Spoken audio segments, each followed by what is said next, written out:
네, 안녕하세요. 우리가 지난 동영상에서는 그 이전 주에서 공부한 21단 앞부분을 이렇게 천천히 하나씩 다시 되짚어 보면서 공부를 해 보았습니다. 말씀드린 것처럼 이 21단원이 이제 우리 교과서 전체를 통틀어서 좀 이렇게 공부하기에 조금 벅찬 부분 챕터이기도 하고, 특히나 21.3과 21.4는 뭔가 수식도 많이 나오고 뭔가 또 개념들이 되게 짧은 챕터 안에서 또 여러 개 나오기 때문에 조금 공부하는데 어려움이 있으실 것 같습니다. 그렇지만 천천히 우리가 한 개씩 한 개씩 공부를 할 테니까 너무 겁먹지 마시고 따라오시면 되겠습니다. 이제 우리가 어려운 부분을 공부를 하고 계시기 때문에 잠깐 쉬어가는 차원에서 경제 기사를 몇 개 살펴보도록 할게요. 첫 번째 여기 지금 보시는 것은 LG U 플러스의 97만 주를 주식회사 LG, 지주사의 주식회사 LG가 97만 주를 사들였다는 기사가 되겠습니다.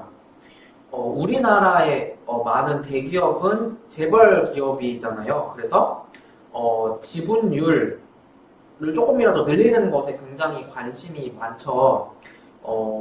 그런데 아무래도 요즘이 좀 주가가 많이 낮은 상태이기 때문에 요런 지분율을 늘리려고 하는 것이 조금 더 쉬운, 용이한 측면이 있을 수 있겠습니다. 그래서 그러니까 전체 LG의 어떤 LG 전자, LG U 플러스, LG LG 생활건강, LG 석유화학 그런 여러 가지 LG의 어떤 회사들이 밑에 있고, 그 회사들을 전체 통솔하는 일종의 컨트롤 타워라고 할 수 있는 지주사인 주식회사 LG라는 회사가 있는데, 그 주식회사 LG라는 회사가 밑에 있는 LG U 플러스의 주식을 97만 주 더 사들여서 이렇게 신문 기사에 나온 것이 되겠습니다. 그리고 이제 자사주 매입이라는 것이 우리가 17단원에서 공부를 했었는데 요즘 계속 왜 그런지 모르겠는데 요즘 계속 신문에 많이 등장을 하고 있습니다. 그래서 지금 보시면 이전에 우리가 자사주 매입을 하면서 보여드린 기사에서는 무슨 포스코가 자사주 매입을 얼마를 했더니, 아니 현대차가 자사주 매입을 얼마를 했더니 주가가 얼마가 올랐더라, 그런 효과가 있다는 것을 말씀을 드렸는데, 그것과 반대해서 여기 지금 보시면 어떤 회사들은 자사주 매입을 했음에도 불구하고 가격은 오히려 떨어진다든지 그런 결과가 발생했음을 보여주는 기사가 되겠습니다. 그래서 지금 보시면 이름만 말하면 다 아는 회사들이잖아요. SK이노베이션, 현대중공업, SK네트워크스, 하나솔루션. 하나솔루션 빼고는 거의 이제 유가나 아니면 석유화, 현대중공업, 조선 이런 회사들인데, 자사주 매입을 했음에도 불구하고 이렇게 하락을 하고 있음을 보여주는 모습이 되겠습니다.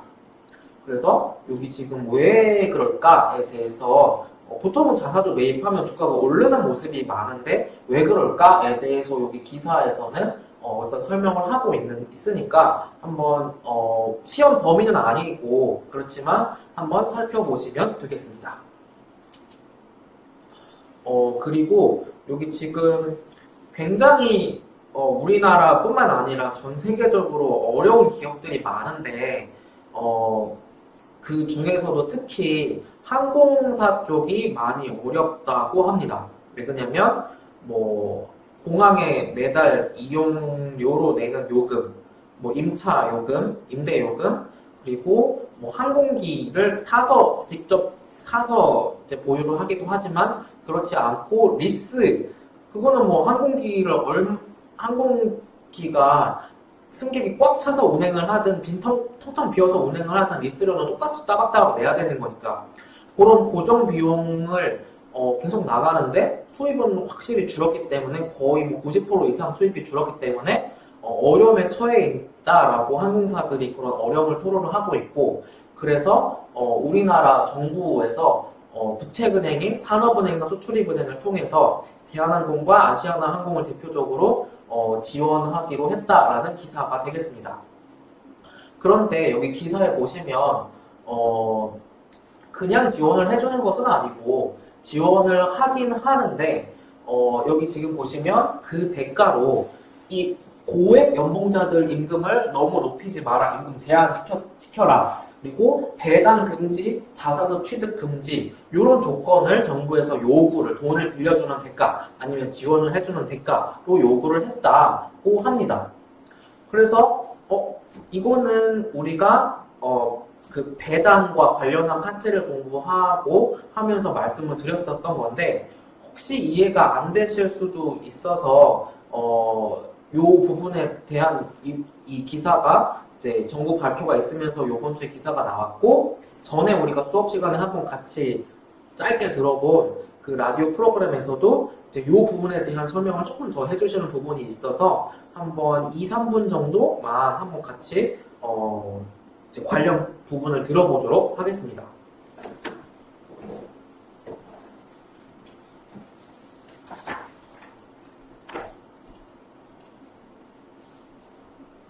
우선 4월 22일 수요일에 있었던 방송이 되었던 내용입니다. 말씀하실 때 해외 업종들 중에서 있지 않겠습니까? 국제금융기관이 기금 같은 국제금융기관에 돈을 좀 투자를 해주고 그걸 바탕으로 해서 보증 여력과 대출 여력을 키울 수 있지 않겠습니까? 국제금융기관이 여기서 이제 40조 원을 만들어내겠다는 이야기입니다. 그 돈으로 보증을 해주겠다는 거예요? 아니면 직접 대출을 해주겠다는 뜻이겠죠?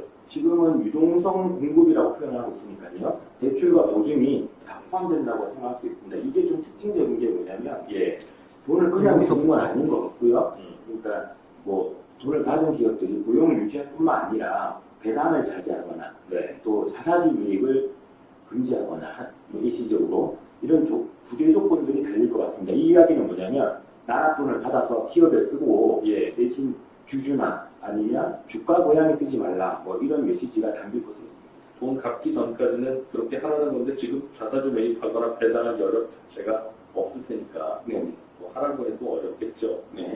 미국도 보니까 기업들이 다들 이렇거든요. 그동안 수십 년 동안 돈 많이 벌어온 기업들인데 이번에 어렵다고 해서 왜 이렇게 어려운지 장소를 한번 열어보니까 다들 주가 좋을 때 자사주 매입하고 뭐 배당하고 그래서 돈이 없다. 이런 일 벌어지면 어쩌려고 그래서 당신들 그렇게 부르니 필요하면 돈 필요하면 대출도 받고 그러려고 그랬죠. 이렇게 세상 이렇게 나빠질 줄 알았나요? 이런 답을 한다고. 보통 자사주를 매입할 때는 이렇게 표현하죠. 주주친화 증명이라고 표현하죠. 그게 이럴 때는 독이 되기도 합니다. 그래서 아마 코로나 좀 마무리되고 나서 세상 좀 달라지면 그때는 기업들한테 이제 배당하는 것도 이런저런 규제가 생길 것 같고 자사주 매입도 본인들 돈 있다고 다 할 수는 없는 이러다가 또 이런 문제 생기면 또 나라 또 쓸 거 아니야 안 돼 이렇게 정부나 여론이 규제를 할 수 있는 상황이 오지 않을까 하는 전망이 듭니다. 그리고 또 관련한 내용으로 바로 다음 날에 방송되었던 부분에 대해서 오늘 한 40조 원 정도 되고요. 거의 투입할 이득분이 좀 나왔어요. 한 20조 원 정도, 기존에 100조, 20조 원 정도 좀 더 할당을 해가지고 이 20조 원을 통해서 이제 뭐 비유량 제작체라든가 뭐 기업 어음이라든가 이런 것들을 매입을 해서 유동성을 지원하겠다 이런 방안이 어제 나오게 됐습니다. 이렇게 기업 지원 방안이 발표되면 항상 뒤따라오는 게 회사 잘 될 때는 그거 다 주주가 가져가고 기업주가 가져가고 회사가 안 되고 어려우면 국민들 세금으로 이렇게 지원하고 국민들은 원금만 돌려받거나 또는 못 돌려받고 이거 좀 이상하지 않습니까? 질문이 나오긴 하죠. 그런 걸 보통 이익을 사유화하고 손실은 뭐 사배화한다, 사회한다 이런 식으로 표현하는데요. 사실은 그래서 이번에 대책에 또 특이한 점이 그런 부분에 대해 좀 고려들이 담겨 있습니다. 일단 이제 돈을 빌려주고 난 다음에 그 여러 가지 부대 조건을 다는 거죠. 일단 고용을 유지해라. 일정 비율까지 유지해라. 두 번째, 나중에 이 기업이 살아서 돈을 벌게 되면 그에 따라서 그 이익을 같이 공유할 수 있도록 정부가 빌려준 돈을 주식으로 전환하는 방안이 이제 들어가고 있습니다. 예. 또 그 전에 또 이제 기업이 살아나는 과정에서 이제 기업의 주주들이 이제 돈을 빼가지 못하도록 또 배당을 좀 자제하라. 언제까지는 아직 안 나온. 그렇죠. 이 세부 사항에 대해서는 추후로 좀 더 논의를 해서 네. 결정해서 발표할 거라고 합니다. 네, 여기까지 들어볼게요.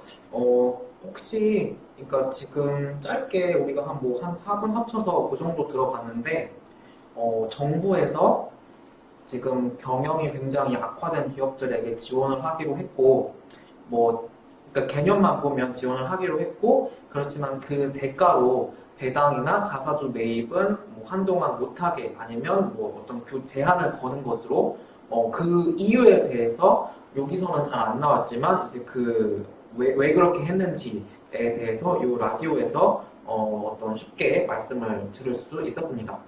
근데 어렵지 않았죠. 그러니까 소리가 들리는지 물어본 게 아니라 잘 들을 수 있었죠.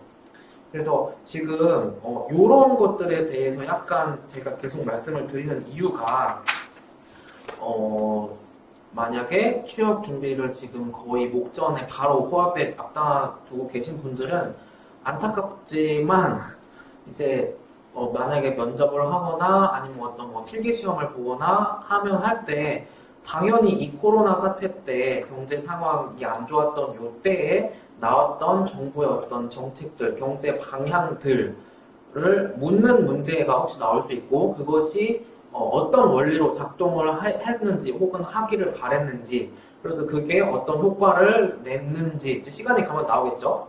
낸 건지 아니면 효과가 없었다면 왜 효과가 없었던 건지 그런 부분들에 대해서 논술이 될 수도 있고 면접에서 좀 알고 있는지 물어볼 수도 있겠고 이거는 당연히 우리나라가 98년, 97년에 IMF 외환위기 겪고 나서 그 즈음에는 또 그때 취업할 때 면접 본 사람들한테는 IMF 관련한 얘기 엄청 많이 물어봤겠죠. 그리고 2008년, 2009년 우리나라가 글로벌 금융위기 겪을 때는 우리나라는 피해가 거의 적었지만 그때는 당연히 글로벌 금융위기와 관련된 어떤 이슈들에 대해서 많이 물어봤었고요. 그러니까 또 올해 아니면 내년 아니면 또 최근 몇 년 후까지는 이 코로나와 관련된 경제 어떤 금융의 이슈들에 대해서 당연히 많이 물어볼 수밖에 없겠죠. 그러니까 이게 저는 이제 이 우리 주제와 관련된 부분들에 대해서만 부분적으로 소개를 해드리고 있지만 요거를 넘어서 한번 이렇게 수업 완전 초반에 말씀드린 것처럼 경제 기사를 꾸준히 보신다든지 아니면 너무 귀찮으시면 이렇게 라디오 이 프로그램을 그냥 듣기라도 하시고 아니면 그냥 요거 똑같이 유튜브로도 바로바로 올라가니까 유튜브라도 보시면 최소한의 공부는 되실 거라고 생각합니다. 네, 그래서 여기까지 그냥 우리가 잠깐 쉬어가는 시간을 한번 가져봤고 21.4 단원을 이어서 공부를 해보도록 하겠습니다.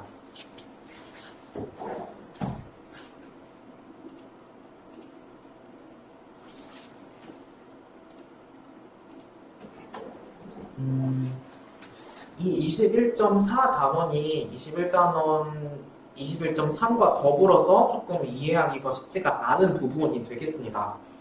우리가 21.3에서는 PPP, 상대적 PPP를 위주로 공부를 했었고, 요 21.4 단원에서는 이제 큰 제목에 나와 있는 것과 같이 이자율 평가설, 영어 약자로 IRP, 불편 선도 환율, 그리고 국제 피시험 효과, 이 부분에 대해서 지금 보시면 수업 자료로 한 8쪽, 10쪽밖에 안 되는데 개념이 3개나 나오는 거니까 굉장히 빡빡한 공부가 혹시 되실 수도 있겠지만 그렇기 때문에 천천히 설명을 드리도록 하겠습니다.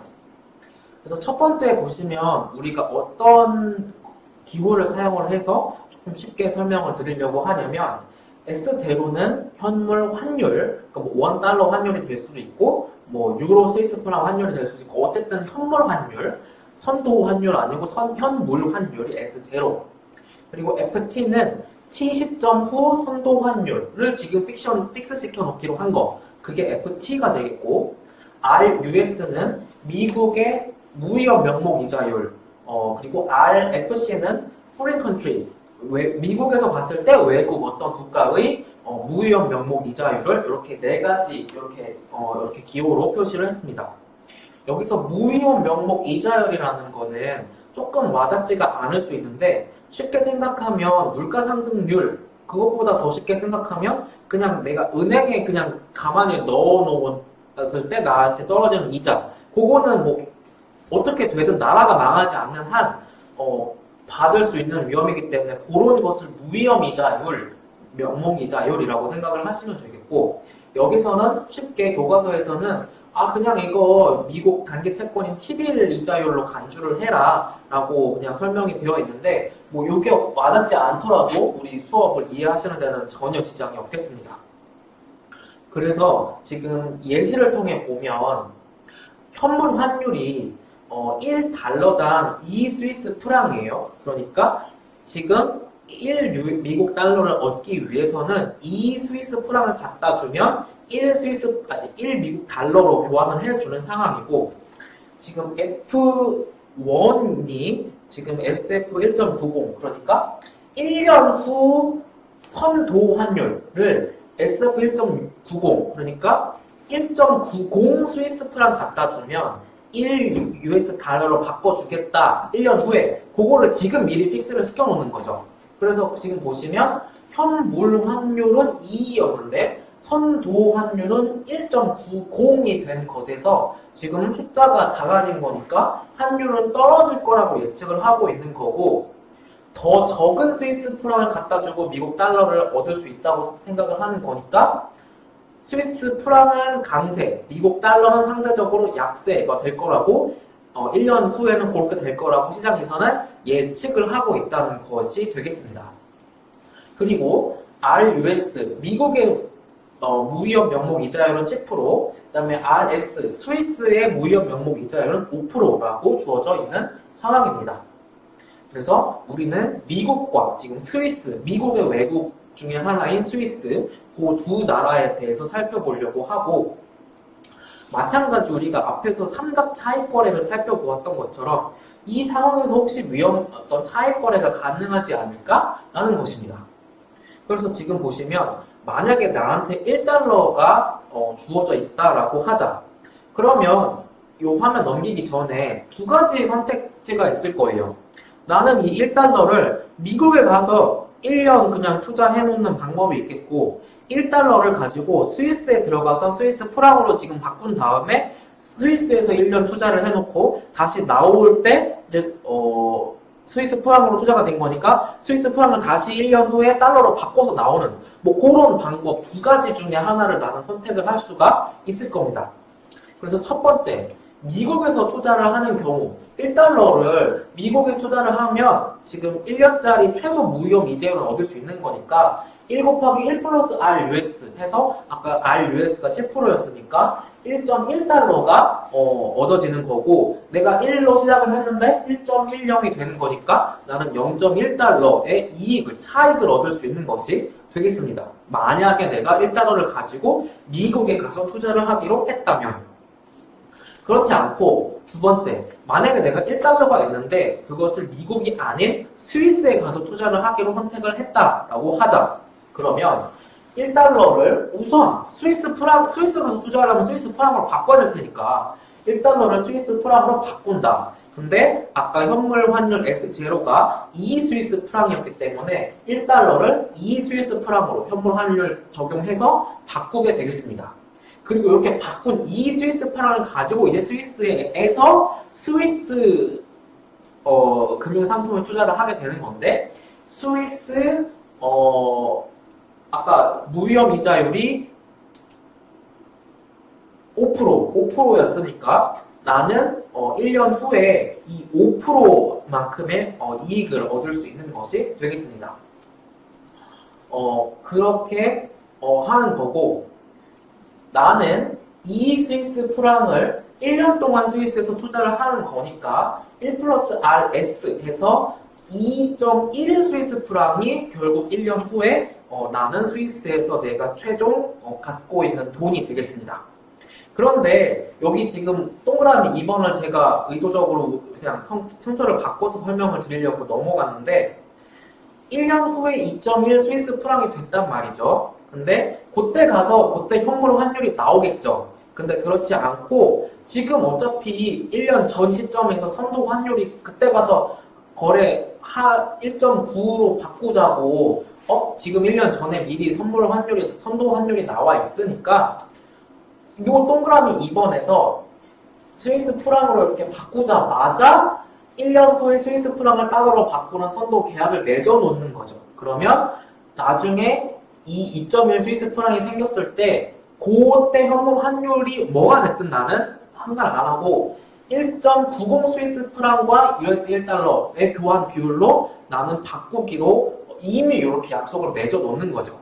그래서 이렇게 약속을 맺어 놨기 때문에 생긴 2.1 스위스 프랑을 1.90 그 선도 환율로 이렇게 스위스 프랑 나누면 달러로는 어떻게 다시 최종적으로 바뀌냐면 나는 1달러를 가지고 스위스에 가서 투자를 했는데 최종적으로 달러로 다시 1.1053이 되었다.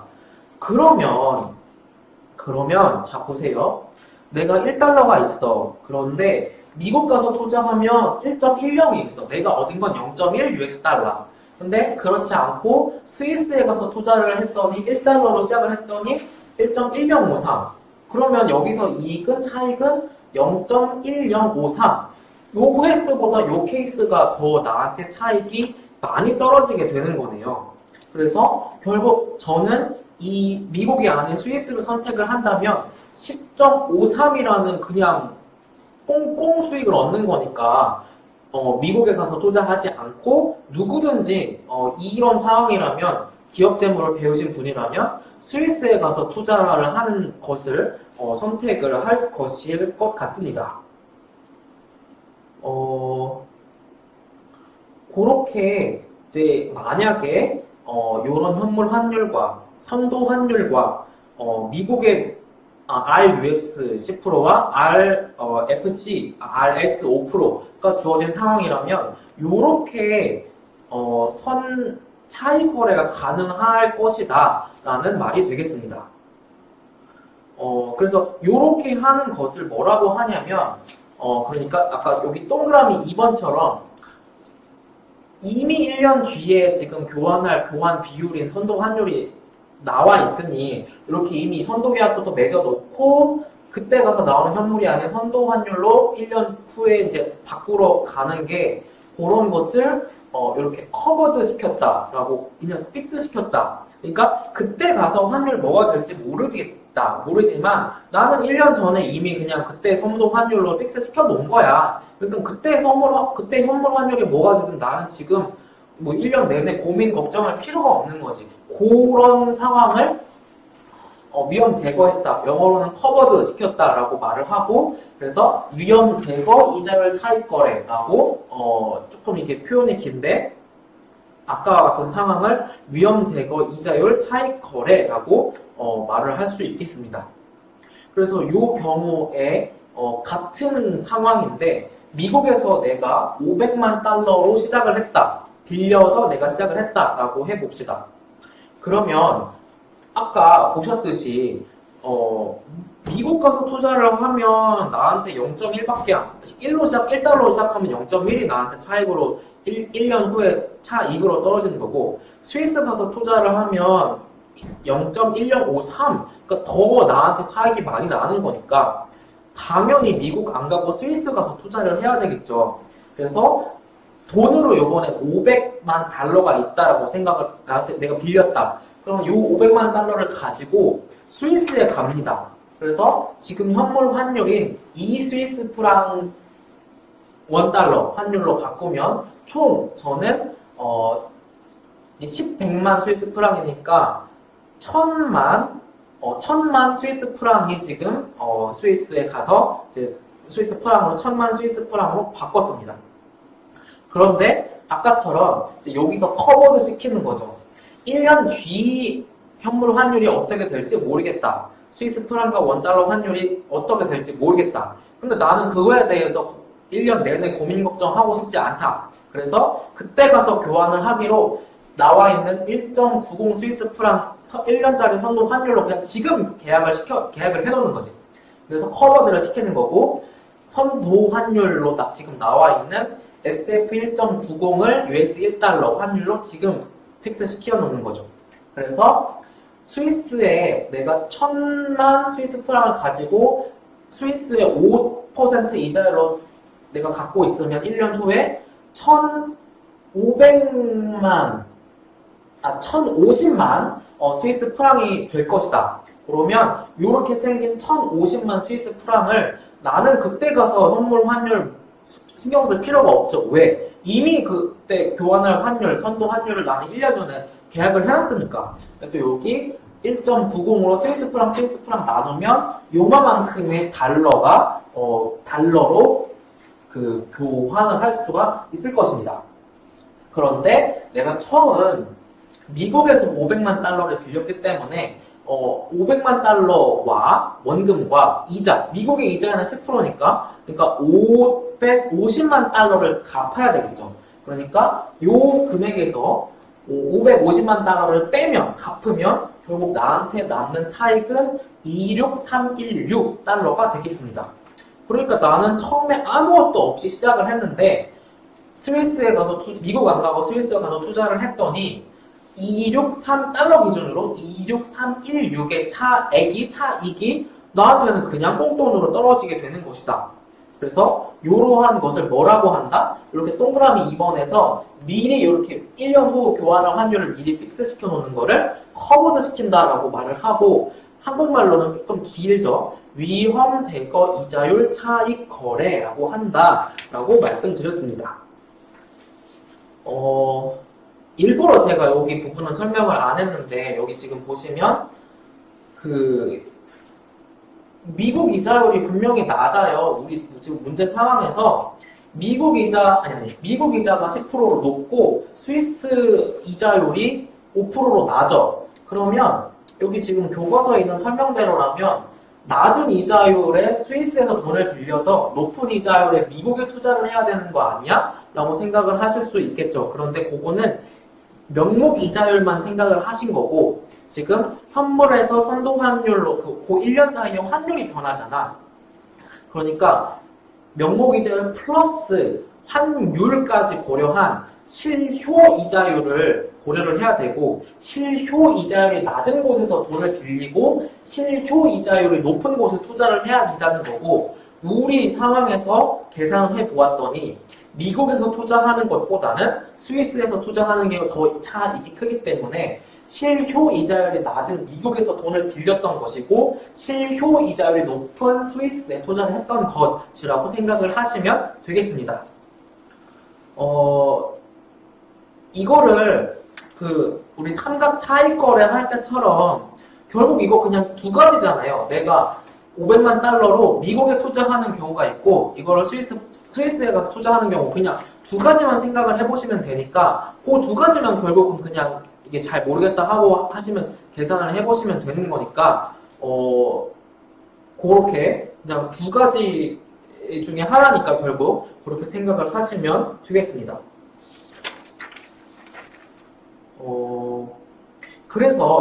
그러면 요런 차익 거래가 영원히 발생할 수 있을 것이냐?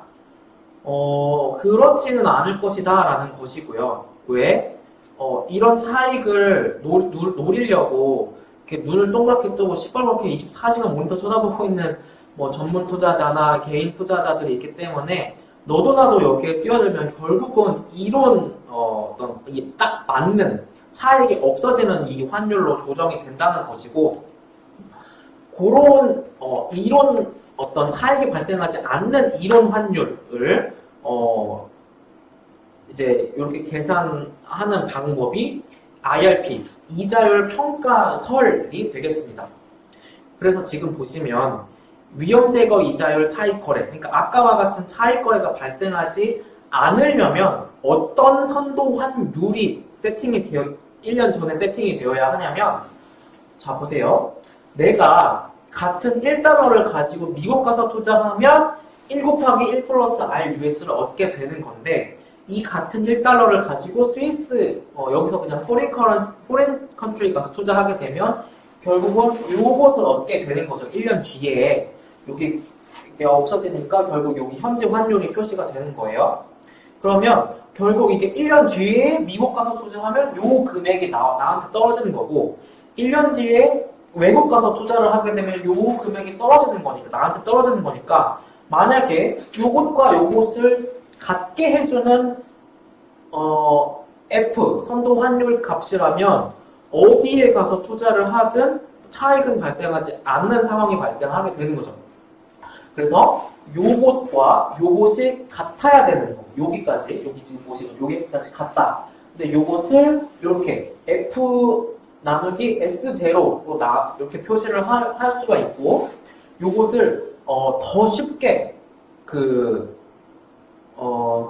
피셔 효과 혹시 들어보셨으면 그것처럼 명목 이자율은 실질 이자율 플러스 인플레이션율이랑 대체로 같잖아요.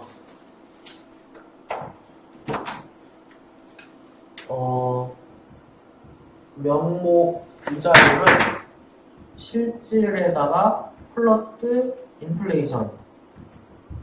그래서 요거를 뭐 H라고 하고 요거를 R라고 하고 요거를 R이라고 하나? 그래서 이 R은 I 플러스 H와 거의 이게 그냥 유사하잖아요. 저한테 갖는 건 아니고. 그래서 요 F1 나누기 S0를 요렇게 유사하다라고 그냥 우리가 생각할 수 있고 요거 나누기 요거를 그냥 요거 이렇게 뺀 거라고 생각을 유사하게 할 수 있으니까 이거는 정확한 표현 방법이고 이제 쉽게 표현하는 IRP 방법인 이렇게 표시를 할 수가 있는 거죠. 그래서 이 선도 환율의 이 1년짜리 선도 환율의 프리미엄이든지 디스카운트든지는 결국 뭐랑 같아야 된다? 두 나라의 이자율 차이, 명목 이자율 차이랑 같아야 된다가 되겠습니다. 아까가 아니라 21.3단원에서 상대적 PPP에서는 두 나라의 인플레이션율 차이가 환율에 반영이 되어야 된다라는 것이었고 여기서는 두 나라의 명목 이자율 차이가 선도 환율에 반영이 되는 것이 이제 차익 거래를 얻게 하는 이론 환율이 되겠다라는 것입니다.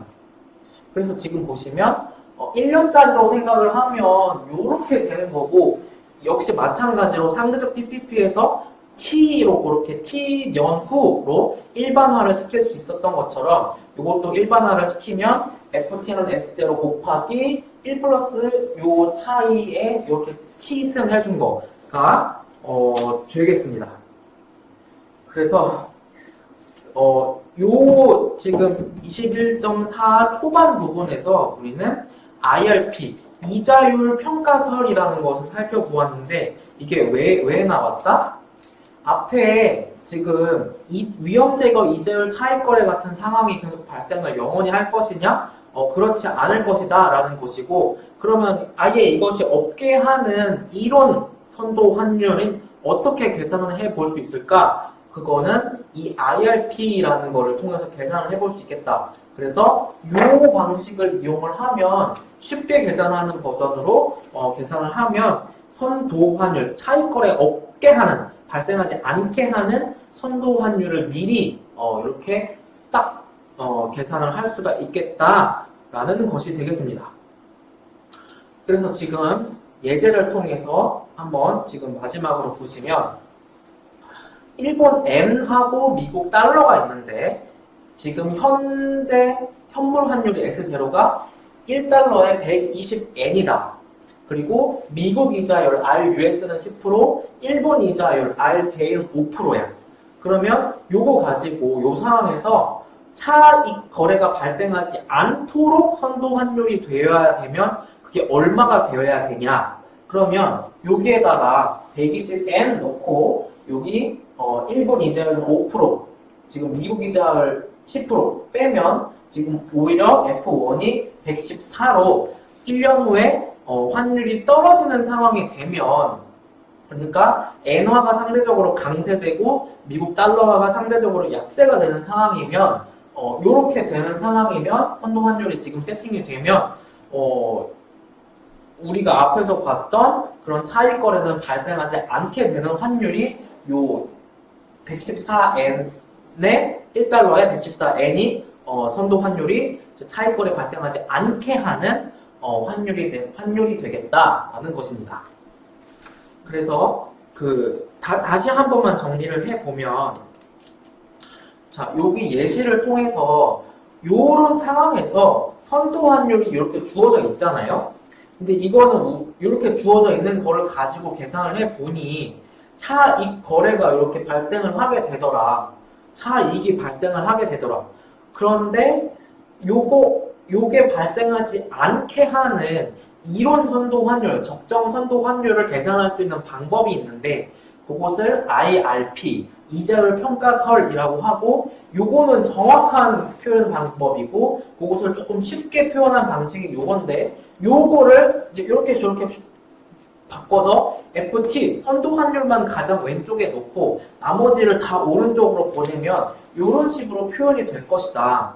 그래서 예제를 통해서 우리가 살펴봤더니, 지금은 현물 환율이 1달러에 120N인데, 선도 환율은 1년짜리 선도 환율이 114N, 1달러에 114N이 되는 것이 되면, 요렇게 선도 환율이 지금 세팅이 픽스가 되면 그 과정에서는 차익거래 발생 안 하게 되는 것이다 라는 것을 우리가 이자율 평가설로 이렇게 공부를 할 수가 있었습니다. 그래서 우리가 지금까지 21.3에서 PPP와 여기 21.4의 앞부분을 통해서 이자율 평가설 IRP라는 것을 공부를 했고요. 찬찬히 우리가 지금 수업 시간에도 바로 예제들을 따라가면서 공부를 했잖아요. 그러니까 그 부분들을 한번 다시 살펴보면서 궁금하신 부분이 있으면 다시 한번 설명을 저한테 해달라 그렇게 말씀을 하시면 제가 도움을 드리도록 하겠습니다. 그러면 이번 동영상에서는 여기까지 공부하도록 하겠습니다.